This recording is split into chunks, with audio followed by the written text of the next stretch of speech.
Salut à tous, c'est Pang de la chaîne, bienvenue sur cette vidéo qui aujourd'hui va parler de débuter l'hypnose et de l'exploitation des hallucinations en session.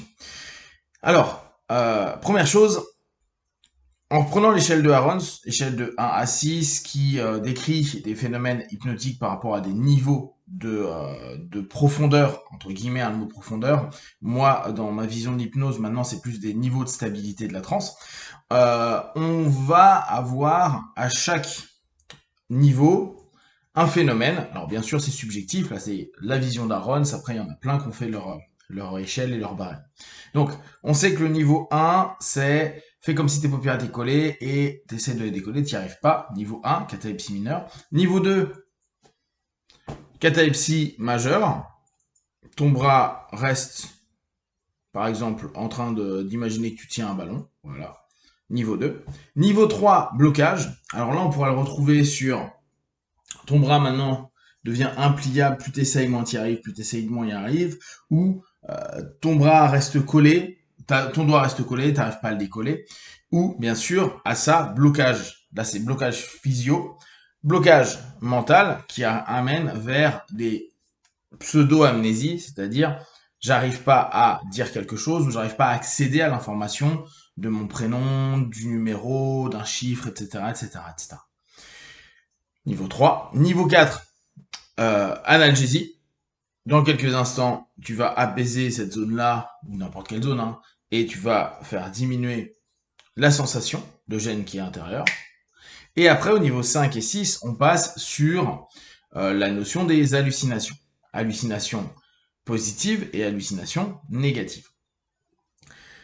En général, dans la façon dont j'aborde l'hypnose et comment je la partage, je dis il est intéressant d'emmener le partenaire au niveau somnambulique, c'est-à-dire simplement sur ce début où on peut avoir un phénomène analgésique à un moment donné. C'est-à-dire que le phénomène associé à ce niveau de transe est l'analgésie. Après, on déséquilibre la transe, pour moi. C'est-à-dire que il y a trop de subconscient par rapport au conscient. Le conscient est toujours là, hein, je vous rappelle, logique analyse. Néanmoins, pour moi, l'idée de la transe, c'est une communication entre le conscient et le subconscient. Mais c'est une communication, donc il faut qu'il y ait un équilibre de communication. Et bien sûr, bon, après, il y a la gestion de la diminution du facteur de jugement. Dans ce dialogue-là, si il y en a un qui prend plus la main, plus le conscient au début, c'est souvent au début où il y a plus d'analyse et la personne n'écoute pas ce qui se passe avec son subconscient à travers des images, sensations, perceptions ou émotions.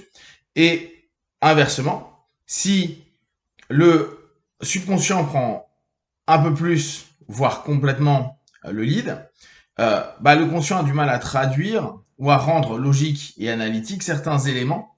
Et petit à petit, c'est complexe pour continuer à avoir un dialogue entre les deux, sachant que pour nous, en tout cas pour moi, ma vision de l'hypnose, c'est important que notre partenaire puisse avoir le conscient, qui puisse traduire, comprendre, analyser justement tout ce qui se passe au niveau subconscient pour qu'il puisse me le redonner afin que je puisse poser soit des questions, soit réorienter mes suggestions. Dans le principe de l'hallucination, beaucoup de personnes attendent que l'hallucination, ça soit quelque chose d'hyper intense, important, où il y a une notion visuelle qui va être complètement engloutie par l'hallucination. Tout le monde déjà n'a pas cette capacité, c'est-à-dire de créer quelque chose de visuel de tellement réel que ça les engloutit. Et en général, quand ça arrive, c'est souvent très en transe déséquilibré. La plupart des personnes arrivent à supplanter le rapport de l'imagination, c'est-à-dire l'ensemble des perceptions qu'on peut créer au travers du subconscient, parce qu'il y a les mémoires à long terme, les émotions, les valeurs, les croyances qui sont dedans. Et ils arrivent à faire en sorte que ce qu'ils projettent, c'est pas ce qu'ils voient, ce qu'ils projettent comme étant, à un moment donné, une pensée construite sur un élément, deviennent quelque chose qu'ils peuvent décrire, ressentir, percevoir, développer, etc. Et là, ils vont halluciner parce que ça, on sait que d'entrée, il n'y a rien. Le très classique que vous connaissez certainement, que j'adore moi utiliser, c'est dire ok, maintenant, et je vous invite à le faire pour ceux qui aiment bien, imaginez simplement vous, quand vous êtes de bonne humeur, dans la sensation que vous avez, et mettez-le dans une sphère, une boule devant vous.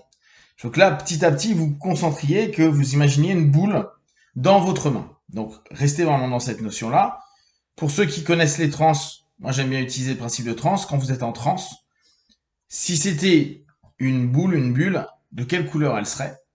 Et répondez-vous intérieurement. Observez. Quelle couleur? Quelle taille? Quel poids?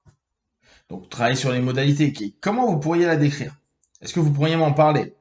Est-ce que c'est une bulle gazeuse? Est-ce que c'est une bulle en verre? Est-ce que c'est une bulle où il y a une espèce d'eau à l'intérieur? Est-ce qu'il y a un liquide? Est-ce que c'est solide?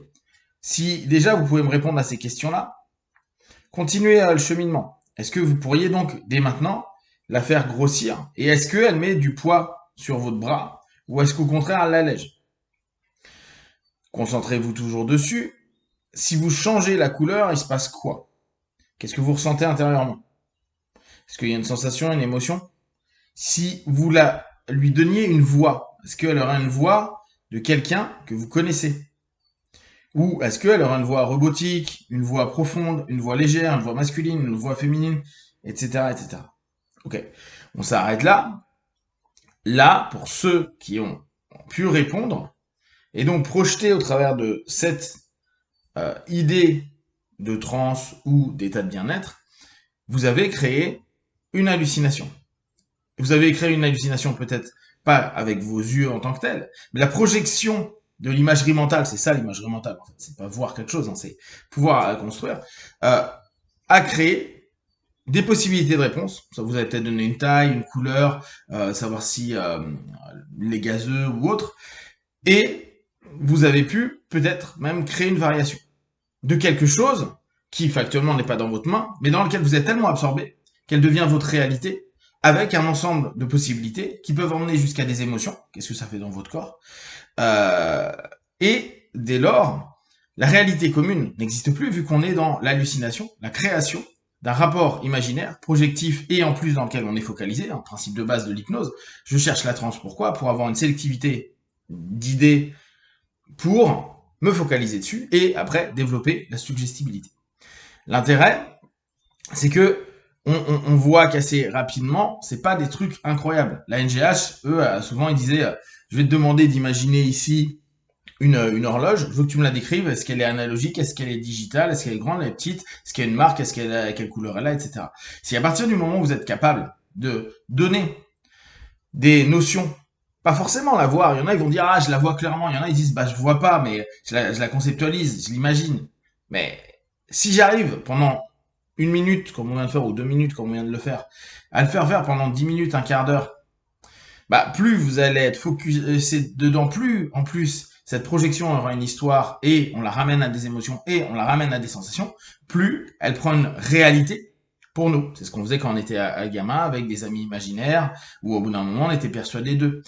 C'était ce qu'on faisait aussi gamin quand on jouait cow-boy indien, qu'on tirait, qu'on avait l'impression qu'on avait un retour d'arme ou qu'on avait l'arme dans la main, etc., etc.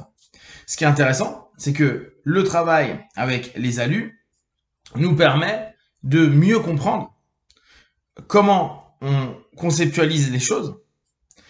L'idée est jamais de dire tu vois les choses. Si tu les vois, les gens vont dire ben non, d'un point de vue purement sensitif, mon sens, je vois pas.